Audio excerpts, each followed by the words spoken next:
Hello, everyone.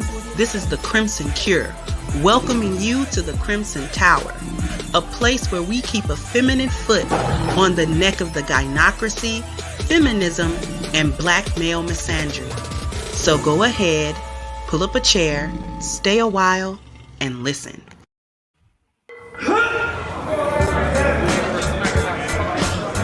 When I'm training for professional competitions, men and women always ask me for advice. To women, I say push yourself harder than you ever have before and go beyond your comfort zone. Focus on your goals. Men, if I am willing to push myself to become Mr. Olympia in 2022, then I only have one thing to say to you. Bring your A game. Here we go again.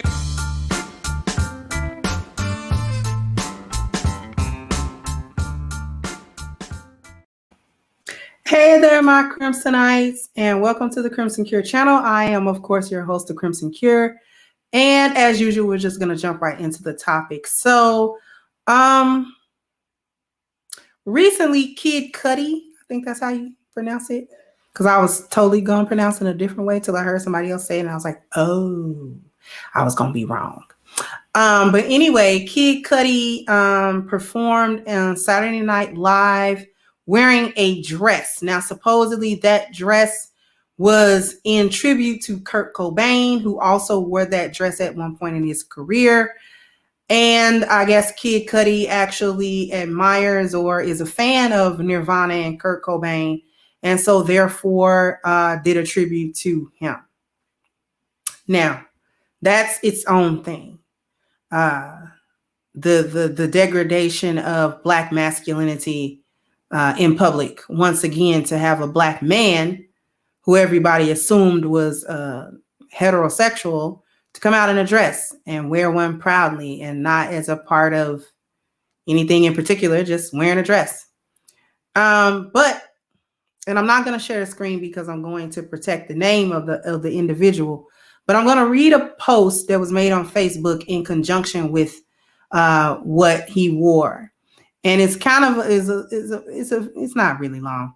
I'm just gonna read it to you. Kid Cudi wore a dress on. This is a woman who wrote this.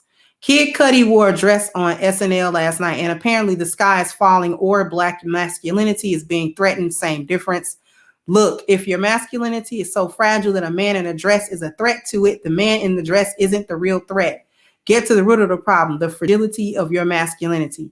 Also, learn some basic pop culture history. The dress is a Kurt Cobain reference, so is the sweater. And the anniversary of Cobain's death just passed. Now, pay attention to current pop culture. Cudi, now you see what I was going to say. Cudi has a Cobain tag.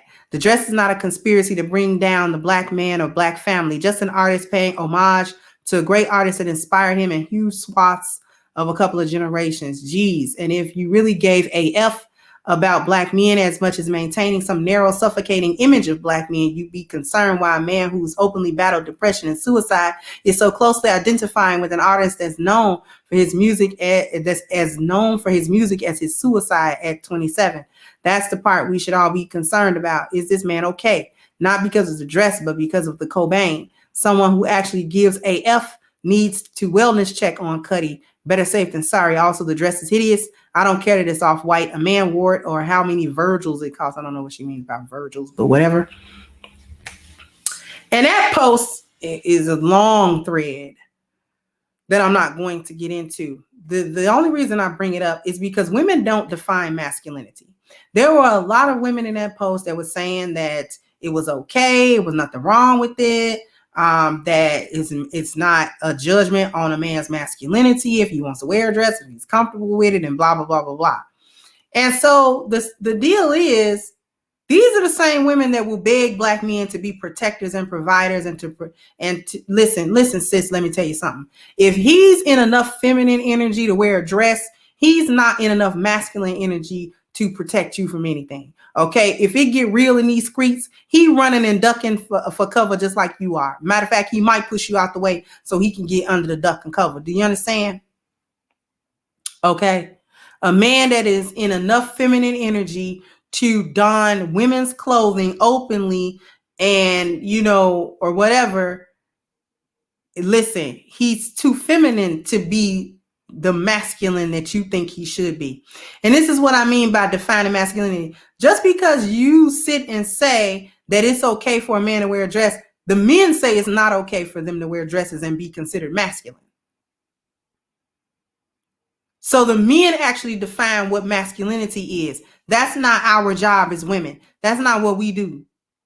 We don't sit and tell men that this is okay and that's not okay, and this is okay and that's not okay, to be masculine. And then at the same time want these very men to hold a very traditional way of thinking in masculine terms when it benefit us. When we want some money, when we want some D, when we want to be taken care of, now all of a sudden it's masculine to be a provider and a protector and all of this other kind of stuff, right? And when we want to blame them for the condition of the Black community that women have been running for the last 6 generations, then we want to talk about masculinity and the traditionalism of them being leaders and men should lead and men should do all this. But when it doesn't benefit us, now all of a sudden it's okay that we gender bend. And now all of a sudden I read a bunch of justifications about how women's dresses wasn't really for women, and that's not how dresses started, and it was men clothing. Girl, that was all of 2 millennia ago. Get with the program, okay? That was too long ago. Ain't nobody talking about dresses is for women. Ain't nobody doing that no more, sis. Knock it off. Okay? Dresses is for women. We are not doing this. We are not having these arguments. Now all of a sudden you know about the historical reference of a dress. Somebody asked you what happened last week, you don't remember. Somebody asked you who the baby daddy was that you screwed 9 months ago, you don't know. But now all of a sudden you know the historical reference of a dress from 2-3 millennia ago and how it was worn.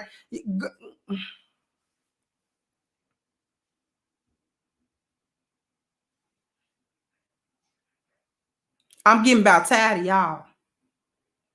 Women do not define masculinity. A lot of y'all don't even know what femininity is. So how you trying to tell a man what it is to be a man? Which moment of time did you spend as a man? I'm waiting. You tell me. Don't want nobody to tell you how to be a woman, but you need somebody to tell you how to be a woman, because most of y'all have zero idea, which is why my channel exists. But you'll be somewhere so ready to tell a Black man what he should and should not accept as part of his masculinity. You better knock that all the way off. And with that being said, I am going to cut on up out of here. But sound off in the comment section. Do you think you are supposed to be trying to tell men how to be men? Is that acceptable to you or not? Like, share, and subscribe. I'll catch you guys on the next one. Bye-bye, Crimsonites. Hey guys, please like, share, and subscribe to the channel and hit the notification bell. And if you've got more to say on the topic, leave a comment down below. Also, don't forget to support our sponsor, who so graciously supports this channel by clicking the description box and the link for A-Game at agameherbal.com. You can go ahead and get a 10% discount off of your next purchase using the code Kendra10. This has been yet another CrimsonCure production, and I'll catch you guys on the next one.